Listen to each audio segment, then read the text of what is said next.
रात के 8 बज चुके हैं और जैसा कि आप सब लोग जानते हैं कि दोस्तों रात के 8 बजे हमारी क्राइम स्टोरीज़ का जो सिलसिला होता है वो शुरू होता है। और दोस्तों अपने इस नए चैनल के माध्यम से मैं आप लोगों को एक ऐसी कहानी सुनाने जा रहा हूँ जैसा कि आज के इस दौर में ये वो नाजुक दौर है कि आज के इस दौर में हर रिश्ते को शक की निगाह से देखा जाता है। क्योंकि आए दिन मैंने आप लोगों को अपने उस चैनल पर न जाने कितनी ऐसी अनगिनत कहानियाँ सुनाई हैं जिसमें रिश्ते तार तार हुए हैं। लेकिन दोस्तों जिस तरीके से आज के इस दौर में रिश्तों को शक की निगाह से देखा जा रहा है तो ये कहानी इसलिए भी बहुत ज़्यादा इम्पोर्टेंट है कि सिर्फ शक के आधार पर ही हमें कोई फ़ैसला नहीं लेना चाहिए। रिश्तों में अगर शक हो तो शक के आधार पर फैसला ना लेकर बल्कि जड़ तक जाने की कोशिश करना चाहिए कि वास्तव में इसमें कोई सच्चाई है भी या फिर नहीं है। क्योंकि आज के इस केस के अंदर जब ये पूरा मामला होता है उसके बाद में मामला जब कोर्ट में पहुंचता है और कोर्ट में दोस्तों जब इस पूरे केस में फैसला आता है तो जो जज साहब होते हैं वो कहते हैं कि ये पूरी जो इंसाफ है ये इंसाफ का मिसकैरेज है। इस तरीके की बात वो अपने जो जुडिशल नोट होता है, जो जजमेंट का नोट होता है वो उसमें लिखते हैं। तो आज की इस कहानी में क्या हुआ था और एक्चुअल में इस कहानी से हमें क्या सीख लेनी चाहिए, ये सारी चीज़ें मैं आप लोग को आज के इस वीडियो में बताऊंगा। बस आप लोग इस वीडियो में अंत तक बने रहिएगा। दरअसल दोस्तों इस कहानी की शुरुआत होती है दिल्ली से। दिल्ली में एक जगह पड़ती है जिसको कैंट इलाका बोलते हैं, कैंट एरिया, जो कि धौला कुआं के पास में पड़ता है। और इसी कैंट एरिया का जो पुलिस थाना है यहीं पर 13 जनवरी 1996 को एक लड़की पुलिस थाने में आती है। और पुलिस थाने में आने के बाद में वो सिर्फ एक लाइन बोलती है कि सर मेरे जो पिता हैं वो मेरे साथ में लगातार पिछले कुछ समय से रेप कर रहे हैं। अब जैसे ये बात लड़की बताती है पुलिस वाले सन्न, लड़की बताती है कि मेरे पिता मेरे साथ में रेप लगभग 1991 से कर रहे हैं और अभी 1996 आ चुका है, यानी पिछले 3-4 साल से पिताजी जो हैं वो लगातार रेप कर रहे हैं। इसके जो पिताजी हैं वो मिलिट्री इंजीनियर सर्विस में काम करते हैं, इलेक्ट्रिशियन के तौर पर रहते हुए, यानी डिफेंस से जुड़ा हुआ ये सेक्टर है, गवर्नमेंट सर्विस में है। उनके पिता का नाम है कपिल कुमार बेरी। और ये लड़की ये भी बताती है कि मेरे पिता ने पहली बार मेरे साथ में रेप जब किया था जब वो उधमपुर में पोस्टेड थे।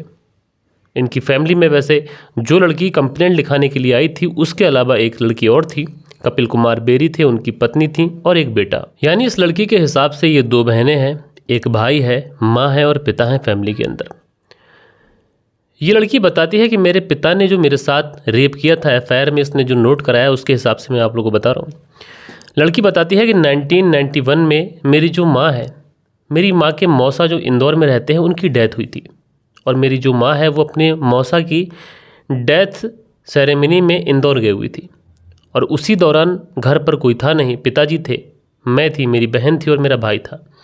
हम तीनों ही बहन भाई सो रहे थे कि उसी दौरान पिताजी रात के समय हमारे कमरे में आते।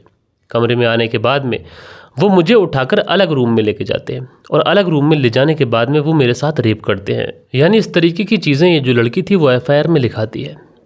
लड़की जिस समय एफआईआर लिखा रही थी उस समय लड़की नाबालिग थी और लड़की उस समय गर्भवती थी, लगभग 6 वीक्स की गर्भवती बताया जाता है।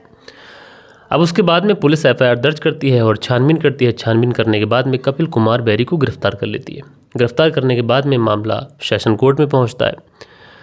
अब जब सेशन कोर्ट में मामला पहुंचता है तो साल 2001 में इस केस की सुनवाई होती है और साल 2001 में इस केस का फैसला आता है सेशन कोर्ट के द्वारा। और साल 2001 में सेशन कोर्ट ने जो फैसला सुनाया वो ये था कि इस व्यक्ति को 10 साल की सज़ा सुनाई जाती है। बेटी का रेप करने के जुर्म में इस व्यक्ति को 10 साल की सज़ा।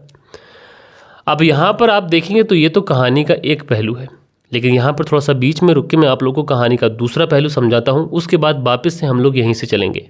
अब 31 अगस्त साल 2001 को इस व्यक्ति को सज़ा सुनाई गई थी, कपिल कुमार बेरी को 10 साल की सज़ा। उसके बाद में कपिल कुमार बेरी जो होते हैं वो तिहाड़ जेल चले जाते हैं और ऑलमोस्ट वो अपनी 10 साल की सज़ा काट भी लेते हैं।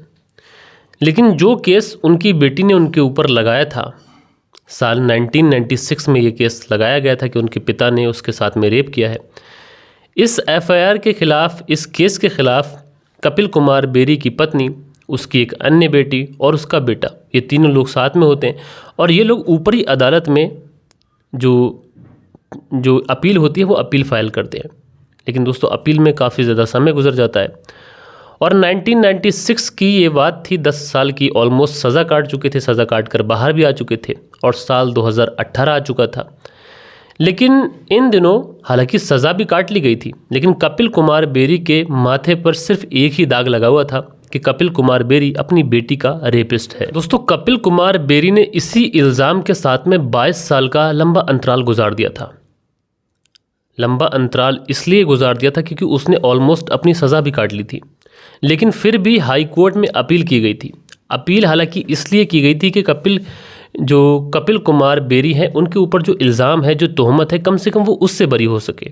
यानी कपिल कुमार बेरी ने रेप नहीं किया है, इस तरीके की बातें परिवार वाले लोग बोल रहे थे।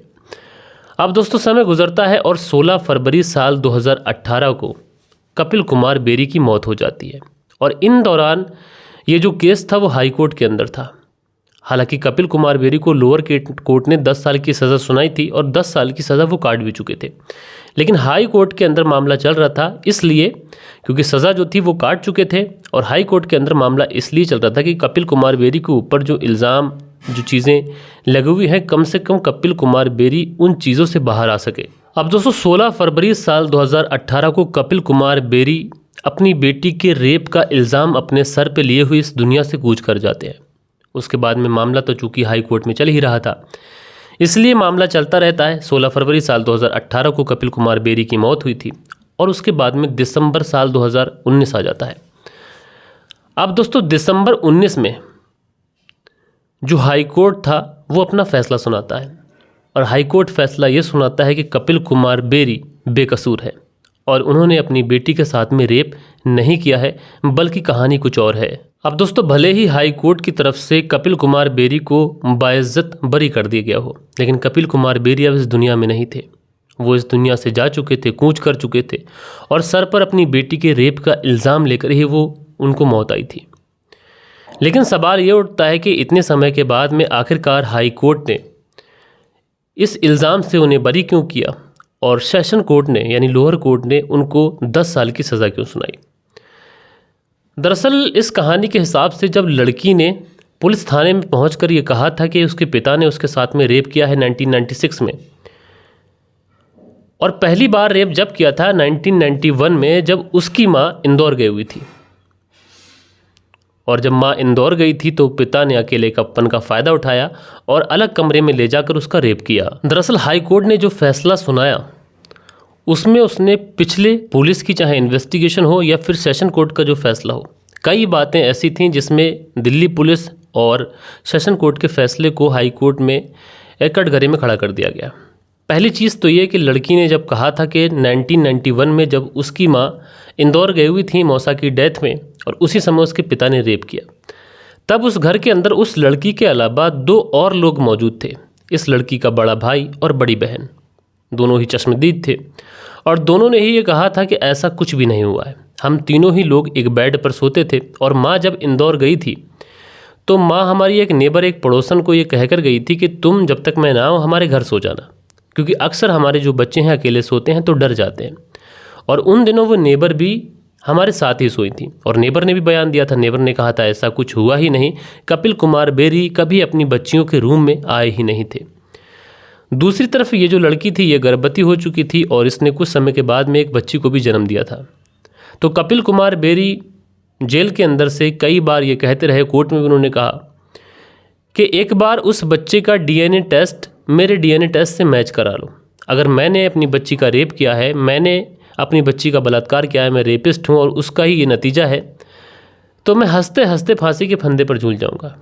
लेकिन एक बार भी उनकी इस बात को भी नहीं सुना गया। अच्छा, इसमें भी कुछ चीज़ें हैं वो मैं आप लोग को आगे बताऊंगा। और दूसरी चीज़ ये भी थी कि इस लड़की की माँ यानी कपिल कुमार बेरी, उनकी पत्नी और उनकी बड़ी बेटी और उनका बेटा लगातार कोर्ट में जाकर, पुलिस थाने में जाकर लगातार यही कहते रहे कि उनके जो पिताजी हैं वो निर्दोष हैं और उनका जो कैरेक्टर है बहुत ही ज़्यादा साफ़ सुथरा है। लेकिन यहाँ पर अगर आप पीछे चलेंगे तो आपको पूरी चीज़ें बहुत आसानी से क्लियरिफाई होती चली जाएंगी। लड़की ने रिपोर्ट लिखाई थी 13 जनवरी साल 1996 को, लेकिन उससे थोड़ा पहले चलेंगे तो 31 दिसंबर साल 1995 को इसी कैंट एरिया पुलिस थाने में ये जो कपिल कुमार बेरी हैं ये पहुंचते हैं और पहुंचने के बाद में कहते हैं कि उनकी जो बेटी है, छोटी वाली बेटी, वो बेटी घर से गायब है और उसे किडनैप किया गया। एक भूषण नाम का लड़का है, वो उसे किडनैप कर कर लेके गया हुआ है। यानी अपनी बेटी की उन्होंने गुमशुदगी की रिपोर्ट लिखाई थी और 21 दिन तक ये लड़की गायब रहती है और उसके बाद में अचानक से वापस आ जाती है। कैंट एरिया पुलिस थाने में आकर ये लड़की कहती है कि उसके जो पिताजी थे वो लगातार उसका रेप कर रहे थे, इसलिए वो घर से भाग गई थी। और उसके बाद में ये जो कपिल कुमार बेरी होते हैं, इनको गिरफ्तार कर लिया जाता है। अच्छा, बाप जो कहानी सुनाता है, बाप वो ये कहानी सुनाता है कि दरअसल ये जो लड़की थी, ये पढ़ने लिखने में बहुत ज़्यादा पीछे थी। ये क्लास 5th में 2 बार फेल हो चुकी थी, क्लास 6th में ये 3 बार फेल हुई थी। और इसका जो चालो चलन था वो भी ठीक नहीं था। देर रात तक ये घर आती थी, अलग अलग जगहों पर कभी किसी लड़के के साथ घूमने चली जाती थी। और जो लड़की 5th क्लास में 2 बार फेल हो जाए, 6th में 3 बार फेल हो जाए, तो 5 साल तो उसके यूं ही बर्बाद हो जाएंगे। इसलिए फैमिली वालों ने भी मान लिया था कि ये लड़की अब पढ़ लिख नहीं सकती। इसलिए मोहल्ले पड़ोस में ही एक सिलाई इंस्टीट्यूट में इसको लगवा दिया गया था कि कुछ काम सीख लेगी। और वहीं पर इसकी मुलाकात होती है एक लड़के के नाम से, जो मैंने पहले बताया, भूषण नाम के लड़के से इसकी मुलाकात होती है। और एक बार भूषण इसको छेड़ भी देता है, मामला पुलिस तक भी पहुंचता है। लेकिन बाद में उसी भूषण के साथ में इस लड़की के रिश्ते हो जाते हैं। उसके बाद में इन दोनों के बीच में रिश्ते बनते भी हैं। समझ सकते हैं मैं क्या कहने की कोशिश कर रहा हूँ। अब रिश्ते बनते भी हैं, उसके बाद में ये लड़की शायद उसी के साथ चली जाती है। और जो कपिल कुमार बेरी थे, वो लगातार कोर्ट में यही कहने निकल रहे थे कि एक बार आप मेरा डीएनए टेस्ट करा लीजिए और उस बच्चे का डीएनए टेस्ट करा लीजिए, या एक बार आप भूषण का डीएनए टेस्ट करा लीजिए। लेकिन पुलिस ने एक बार भी ये बात सुनी नहीं। दूसरी तरफ लोअर कोर्ट में भी ये बोला गया तो लोअर कोर्ट ने भी बात नहीं सुनी। और मामला जब हाई कोर्ट में पहुंचा तो हाई कोर्ट ने पुलिस से सिर्फ एक ही सवाल किया कि तुमने बेसिक चीज़ें क्लियर की थी? क्या तुमने उस लड़की के बारे में इन्वेस्टिगेशन की, जबकि पूरा परिवार जो था वो कपिल कुमार बेरी के साथ था? लड़की बस अपनी सेपरेट बात रख रही थी। क्या पूरा परिवार लड़की से इस तरीके के काम मिलकर उस पिता से करवाता? एंड सेकेंडली, क्या तुमने उस लड़की का डीएनए टेस्ट और उस बाप का डीएनए टेस्ट कराया था, जिससे कम से कम ये पता चलता कि रेप की वजह से ये बच्ची प्रेग्नेंट हुई है या फिर अपनी किसी और चीज़ों की वजह से प्रेग्नेंट हुई है? अब पुलिस से जब ये सवाल पूछा जाता है तो पुलिस महज एक बात वहाँ पर कहती है। पुलिस ये कहती है कि अगर कोई लड़की पुलिस स्टेशन में आकर ये कहती है कि उसके पिता ने उसके साथ में रेप किया है, तो फिर पुलिस वाले क्या सोचेंगे? पूरा केस ओपन एंड इंसर्ट है। कोई लड़की भला अपने पिता के ऊपर क्यों इल्ज़ाम लगाएगी? जब लड़की ने इस तरीके की बातें कहीं तो हमें इस पूरे केस में ज़्यादा छानबीन करने की ज़रूरत थी ही नहीं। हाँ, हम मानते हैं कि हमसे गलती हुई है, लेकिन जिस तरीके से लड़की ने आकर कहा था तो उसमें पुलिस की भी गलती नहीं है। लेकिन हाँ, अगर कुछ बेसिक चीज़ें हो जाती तो शायद पिक्चर कुछ और होती। हालांकि हाई कोर्ट से कपिल कुमार बेरी को बाइज्जत बरी तो किया जाता है, लेकिन उस समय तक कपिल कुमार बेरी इस दुनिया को अलविदा कह चुके थे और 22 साल तक वो अपनी बेटी के रेपिस्ट के तौर पर पूरे एरिया में, पूरे रिलेशन में, पूरे रिश्तेदारों में जाने लगे। हर कोई उन्हें रेपिस्ट के तौर पे ही देखता था और इसी बदनामी के दाग के चलते ही वो 16 फरवरी साल 2018 को इस दुनिया को हमेशा हमेशा के लिए छोड़ देते हैं। दोस्तों, ये कहानी सुनाना इसलिए भी बहुत ज़्यादा ज़रूरी थी कि आजकल आप लोग देख रहे हैं कि इस तरीके के केसेस बहुत ज़्यादा आ रहे हैं। तो कहने का मतलब यही है कि बिना किसी सबूत के, बिना किसी जानने के, आप बस शक के आधार पर किसी डिसीजन तक ना पहुँचें। शक के आधार पर अक्सर जो है रिश्ते बिगड़ जाया करते हैं। तो आप लोग इस कहानी के बारे में क्या कहना चाहते हैं? ऐसी बेटी के बारे में क्या कहना चाहते हैं? कमेंट्स करके ज़रूर से ज़रूर बताइएगा। बाकी दोस्तों, मिलते हैं कल के दिन किसी और क्राइम स्टोरी के साथ में। जब तक के लिए अपना ख्याल रखिएगा, देश का ख्याल रखिएगा, परिवार के रिश्तों की अहमियत को समझिएगा। जय हिंद, जय भारत।